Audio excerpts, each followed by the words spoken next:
बिस्मिल्लाहिर्रहमानिर्रहीम। डॉक्टर रिजवान अख्तर आपकी खिदमत में हाज़िर है। अच्छा, काफ़ी पेशेंट्स क्वेश्चन करते हैं आपके लंग्स, कुछ डिजीज़ ऐसी हैं जिस तरह क्रोनिक ब्रोंकियल अस्थमा हो गया या सीओपीडी होगी, उनके एंड स्टेजेस पे आपकी लंग कैपेसिटी कम हो जाती है, आपके लंग फंक्शनिंग कम हो जाती है।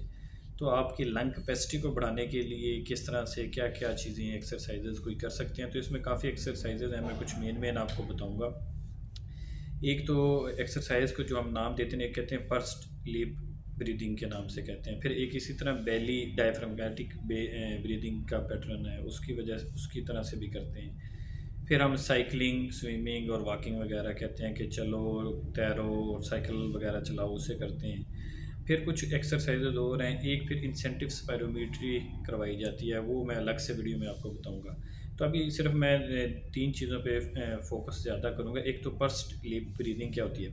अच्छा, सीओपीडी के एंड स्टेजेस पे पेशेंट काफ़ी ज़्यादा जब हाइपोवेंटिलेट कर रहे होते हैं, आपकी ऑक्सीजन कम हो रही होती है, उनको सांस लेने में मसला हो रहा होता है, सांस फूल रहा होता है, तो उनको हम कहते हैं पर्स डिलीप ब्रीदिंग करें। पर्स डिलीप ब्रीदिंग क्या है, उसके कुछ स्टेप्स हैं। वो इस तरह से कि आप बिल्कुल शोल्डर को और अपने अपर चेस्ट को बिल्कुल और एब्डोमिनल मसल को रिलैक्स करें, इस तरह सिटिंग पोजीशन में आएँ और आराम से अपने नाक से लंबा सांस खींचे, जितना आप लंबा खींच सकते हैं।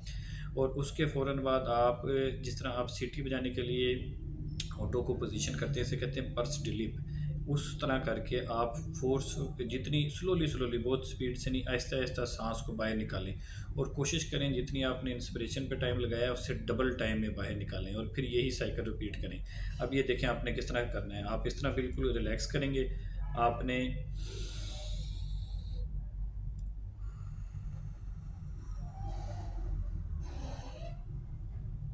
इस तरह से करना है। ये बस एक सादा सा तरीका है, जिससे आप इसको बार बार करेंगे तो आपका सांस काफ़ी बेहतर होना शुरू हो जाएगा। इसी तरह एक दूसरी टेक्निक है जिसको हम कहते हैं बेली ब्रीदिंग या डायफ्रामेटिक ब्रीदिंग भी उसे कहा जाता है। उसमें बेसिकली क्या है, आप लेट के भी कर सकते हैं और बिल्कुल इसी तरह स्टेप वन यही है कि आप आराम से रिलैक्स करें, शोल्डर को रिलैक्स करें, अपर शोल्डर को, नेक मसल्स को और अपर चेस्ट मसल्स को बिल्कुल रिलैक्स करें। आपने हाथ अपने स्टमक के ऊपर रख लेना है, बेली के ऊपर रख लें और एक हाथ आप चेस्ट के ऊपर रख लें और बिल्कुल उस तरह से ना 2 से 3 सेकंड के लिए सांस को नाक से अंदर खींचे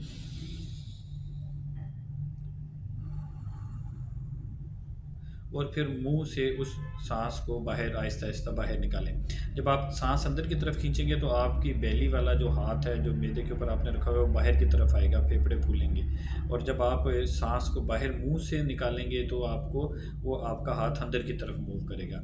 बस दोनों जितनी भी एक्सरसाइज है उसमें ध्यान ये रखना है कि जब सांस अंदर लेना है तो नाक से लेना है, मुंह बंद होगा, और जब सांस बाहर निकालना है तो नाक से नहीं निकालना, मुंह से निकालना है और आहिस्ता आहिस्ता लंबे अरसे तक निकालना है। तो ये 2 एक्सरसाइजेस करेंगे तो आपका काफ़ी हद तक सांस जो फूलता है सीओपीडी और क्रोनिक अस्थमा पेशेंट्स में काफ़ी बेटर फील करेंगे। इसी तरह से हम फिर इन पेशेंट्स को लंग फंक्शंस को इम्प्रूव करने के लिए कहते हैं कि डेली की एक्सरसाइज लाजमन करें, जितनी वो एक्सरसाइज वो कर सकते हैं उतनी एक्सरसाइज लाजमन करें। तैरने की, स्विमिंग भी इसमें लोड होती है और स्विमिंग से बड़ा एरोबिक एक्सरसाइज कहते हैं, बड़ी आपके लंग्स पे अच्छा इफेक्ट आता है। साइकिलिंग करें, साइकिल चलाएँ, जिस तरह आप ट्रेडमिल वगैरह पे यूज़ करते हैं या वैसे साइकिलिंग करते हैं वो ज़्यादा से ज़्यादा करें। और फिर कुछ पेशेंट्स होते हैं जो हमें आके कहते हैं कि हमारे गले में ना रेशा फंस जाता है। उसका भी एक बड़ा अच्छा सा मैनूवर ये है कि आप पूरा सांस अंदर खींचें और फिर जो फोर्स से बाहर निकालें और खांसी करें। तो इस तरह करके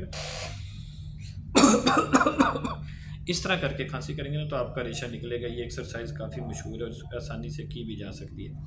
फिर एक और मेथड होता है जिसे हम इंसेंटिव स्पायरोमीटर कहते हैं। ये इंसेंटिव स्पायरोमीटर भी एक आला है जिसकी मदद से आप लंग की कैपेसिटी को बढ़ाने के लिए यूज़ कर सकते हैं। वो मैं एक अलग से वीडियो इंसेंटिव स्पायरोमीटर की बनाऊँगा, उसको आप देखेंगे क्योंकि वो थोड़ा सा उसके स्टेप्स ज़्यादा हैं, कुछ एहतियातें हैं, वो करेंगे तो इंशाल्लाह आपको बेटर आपको महसूस करेगा। बहुत बहुत शुक्रिया आप लोगों का ये सुनने के लिए।